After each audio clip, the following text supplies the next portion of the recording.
ვიდეო თამაში არის ისეთი რამ, სადაც შეგიძლია შეხვიდე, საერთოდ დაივიწყო ახლანდელი რეალობა, მისცე მთელი, ესე ვთქვათ, შენი გონება და კრეატივი ჩართო ამ ყველაფერში და გააკეთო ის, რაც აქ არ შეგიძლია რეალურ ცხოვრებაში. მე ვარ გიორგი ჭყრუნიშვილი და ამჟამად ვარ Animatronics-ის და MedMoS დამფუძნებელი. Ჩვენ ინდუსტრია პირდაპირ უკავშირდება ვიდეო თამაშების development-ს და ჩვენ ვქნით თამაშებს როგორც მობილურის, ისე კომპიუტერის და სხვადასხვა პლატფორმებზე. ყოველთვის მიყვარდა ვიდეო თამაშები, მქონდა ჩემი საყვარელი ვიდეო თამაშები, კონკრეტული კატეგორია, რომელსაც ვთამაშობდი, მაგრამ ალბათ იმის ამ ყველაფრის შექმნა კიდევ უფრო სხვა, ესე ვთქვათ, განყოფილება არის რა, რაც შეგიძლია აკეთო. ამიტომ გადავწყვიტე, რომ უბრალოდ ვიდეო თამაშებისკენ უნდა წამოსულიყავი და ჩემი ინტერესი მთლიანად ამ მიმართულებით გამოვუშვი, ესე ვთქვათ. დაახლოებით 16-17 წელს ვიყავი, როცა გრაფიკული დიზაინის მიმართულებით ინტერესი გამიჩნდა და დავიწყე მუშაობა. ამის შემდეგ უკვე დავიწყე სწავლა პროგრამირების მიმართულებით და ამ ორი მიმართულების კავშირმა შექმნა ის, რომ უფრო მეტად გამიღვივა ინტერესი ვიდეო თამაშების შექმნაში და ამ ყველაფრის შემდეგ დავიწყე უკვე ვიდეო თამაშების სტუდიის დაარსებაზე ფიქრი და ამ საქმიანობაში შესვლა. ჩვენს ინდუსტრიაში ძალიან ბევრი პროფესიის ადამიანი ერთიანდება ერთად. ერთი თამაში რომ შეიქმნა, შეიძლება ასობით და ათასობით ადამიანი მუშაობდეს და ეს ხდება რამდენიმე წლის განმავლობაში. შეიძლება ეს იყოს 4 წელი ან 5 წელიც კი. ასე რომ ძალიან ბევრი ადამიანი საჭირო არის რომ ერთად შეთანხმებულად მუშაობდნენ და მაგალითად არტისტები როცა დახატავენ მაგალითად პერსონაჟს, შემდეგ ამისთვის არის საჭირო ანიმაცია. ანიმაციის შემდეგ უკვე ამ ყველაფრის შეტანა ძრავში, თამაშის ძრავში და შემდეგ უკვე პროგრამისტი ამ ყველაფერს ამუშავებს. ანუ ძალიან ბევრი პროფესია ერთიანდება, აი მაგალითი რო ავიღოთ, ფილმების ინდუსტრია ძალიან ახლოს არის მაგალითად თამაშების ინდუსტრიასთან, ოღონდ მაგ ყველაფერს რო დავუმეტოთ, რომ უკვე ეს ყველაფერი თამაშად შეიკრას. ცოტა უხეშად ვამბობ, მაგრამ ასე არის. დღესდღეობით საქართველოში ბევრი სტუდია არ არის, რომელიც ამ მიმართულებით მუშაობს და სამწუხაროდ დღესდღეობით არ გვაქვს უნივერსიტეტები ან რაიმე პროფესიის შემსწავლელი, ესე ვთქვათ, ძირეული კურსები, რომელიც ასწავლის უშუალოდ ვიდეო თამაშების development-ს. ამის გამო ყველას უწევს, რომ თავისით ისწავლოს და დაეუფლოს სხვადასხვა მიმართულებას. საქართველოში დღესდღეობით არც გვაქვს ისეთი წარმატებული პროექტი, რომელიც დაინტერესებს ინვესტორებს ან უფრო მეტად გაზრდის ინტერესს ჩვენს ინდუსტრიაში სახელმწიფოს დონეზე და ამისთვის ჩვენ სტუდიები ყოველთვის ვცდილობთ, რომ ერთად ვითანამშრომლოთ, ყოველთვის ერთმანეთს დავეხმაროთ.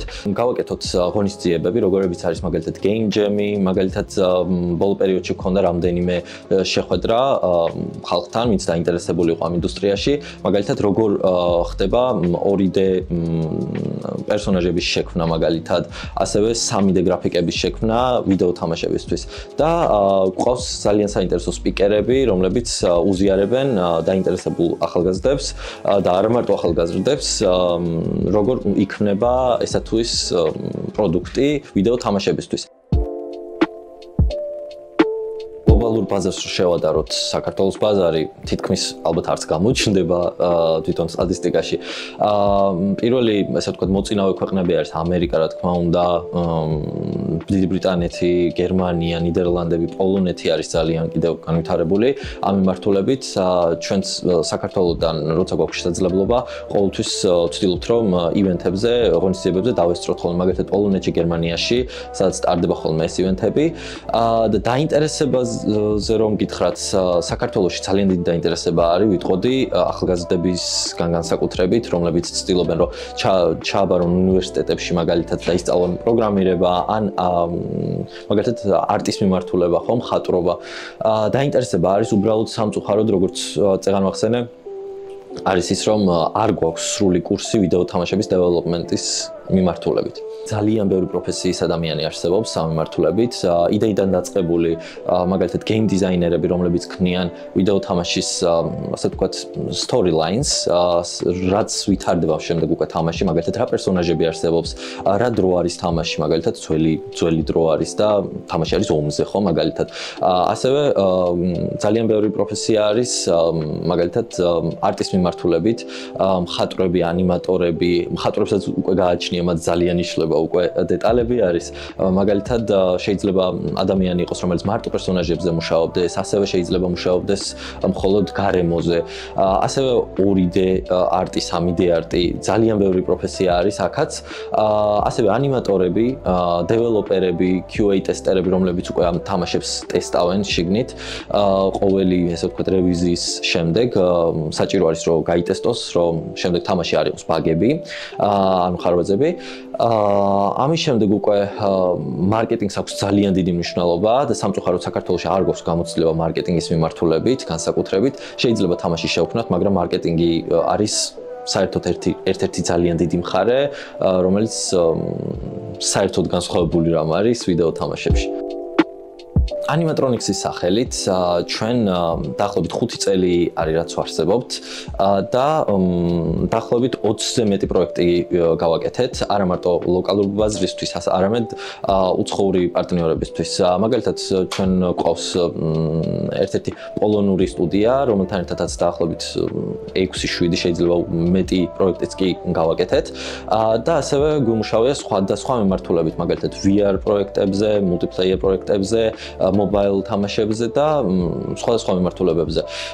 ამჟამად ჩვენ სტუდიაში 12 ადამიანი მუშაობს, სრული განაკვეთით, მუშაობთ თამაშზე, რომელიც სახელიც არის დამბრიელი. დამბრიელის საშუალებით ჩვენ წინა წელს შევძელით, რომ აგვეყო National Showcase Award Digital Dragon-ზე, რაც არის ერთ-ერთი ძალიან დიდი მიღწევა საქართველოს ვიდეო თამაშების ინდუსტრიაში. ეს იყო ესე ვთქვათ პირველი award-ი, რომელიც აიღო საქართველოს. ზობიდა. თამაში მთავარი პერსონაჟი არის ანგელოზი, რომელიც არის ცოტა სულელი ანგელოზი, გამოუცდელი და ის რაღაც ცუდ რაღაცებს გააკეთებს, მოკლედ 60-ში და მოხდება ჯოჯოხეთში. მისი მიზანი არის, რომ დაბრუნდეს 60-ში, მაგრამ ჯოჯოხეთში იმდენი დაბრკოლება ხდება, იმდენი მონსტრი ხდება, ასე ვთქვათ, რომ მოთამაშეს მოუწევს, რომ ისწავლოს ძალიან ბევრი, ასე ვთქვათ, სკილი დააგროვოს, შემდეგ გაიკვალოს გზა, დააგროვოს ძალიან ბევრი, ესე ვთქვათ, პრიზი, რივარდი და შემდეგ უკვე დაბრუნდეს 60-ში. მთავარი storyline-ი არის ასეთი, მაგრამ ეს არის Metroidvania პლატფორმერ ტიპის თამაში, სადაც მოთამაშეებს შეუძლიათ, რომ ასე ვთქვათ, გარემოში იმოგზაურონ. ამჟამად ჩვენი თამაში ხელმისაწვდომი არის Steam-ზე, შეუძლიათ მსურველებს შევიდნენ და გადმოწერონ თამაშის demo ვერსია, რომელიც არის დაახლოებით 1 საათამდე gameplay-ის დრო და შეუძლიათ ასევე შემოუერთდნენ ჩვენს ჯგუფს Discord-ზე და მოგწერონ მაგალითად feedback-ი, თუ რა მოეწონათ, რა არ მოეწონათ, რის შეცვლა შეიძლება და ჩვენ ძალიან მჭიდრო კავშირი გვაქვს მოთამაშეებთან და ვიღებთ ძალიან დიდი რაოდენობით, ასე ვთქვათ, feedback-ს. საბოლოო ჯამში როცა ვქმნით თამაშებს ხო და შემდეგ უკვე მომხმარებელი ამბობს რომ ძალიან მოეწონა პროექტი, მაგალითად ფიქრობს რომ აუცილებლად გადმოწერს ან იყიდის მაშინ როცა უკვე თამაში გამოვა. ეს იმდენად დიდი мотиваცია არის ჩვენთვისაც რომ ისე იგი ვიცით რომ სწორ გზას ვადგავართ. ეს არის ალბათ დღეს საქართველოში ძალიან მნიშვნელოვანი რომ შეიძლება დაუფასებელია, მაგრამ ვიცით რამდენად პერსპექტიული არის. ამიტომ ეს ფიდბექი და ეს დაფასება თუნდაც მინიმალური ჩვენთვის იმდენად დიდი мотиваციის მომცემი არის რომ გვაქვს იმის ძალა რომ გავაგრძელოთ დეველოპმენტი, გავიდეთ უფრო დიდ ბაზარზე და დავუმტკიცოთ ყველას, რომ საქართველოში ძალიან ხარისხიანი პროექტები შეიძლება გაკეთდეს. ყველა პროფესიის ადამიანი ჩვენს ინდუსტრიაში არის ესე ვთქვათ, გადაჯაჭვული რა. მაგალითად, არტისტი როცა ხატავს ერთ რაღაცას, მაგალითად პერსონაჟს, იმდენად მნიშვნელოვანია კომუნიკაცია უკვე ანიმატორთან ან დეველოპერთან, რომ თუ სიტყვაზე ეს ჯაჭვი მთლიანად არ არის კარგად შეკრული, ამისთვის საბოლოო ჯამში შედეგი არ გამოდის ის, რაც საჭირო არის. ამიტომ რთული ალბათ არის, ვიტყოდი, რომ მარტივი ნამდვილად არ არის ვიდეო თამაშების დეველოპმენტი, უბრალოდ იმდენად ესე ვთქვათ, საყვარელი პროფესიაა მათთვის, ვინც ამ ინდუსტრიაში არის, რომ ვერც ხედავენ იმას, რომ ეს არის რთული ან მარტივი, უბრალოდ აკეთებენ იმას, რაც უყვართ. არ არსებობს ჩვენთვის რაღაც სამუშაო დღე, მაგალითად შაბათი, კვირა ან რაიმე კონკრეტული დღე, ანუ ჩვენი ესე ვთქვათ, სიყვარული ამ ინდუსტრიაში არის ისეთი, რომ არ განვასხვავებთ ამ დღეებს და ყოველთვის აი თუ გადავწყვეტ, რომ უბრალოდ ხვალ მოდი და რაღაცა ერთად დავჯდეთ და რაღაცა გავაკეთოთ, ყოველთვის არის ყველასგან ინტერესი ამისი და ყველა დავჯდებით და ვაკეთებთ ამ ყველაფერს.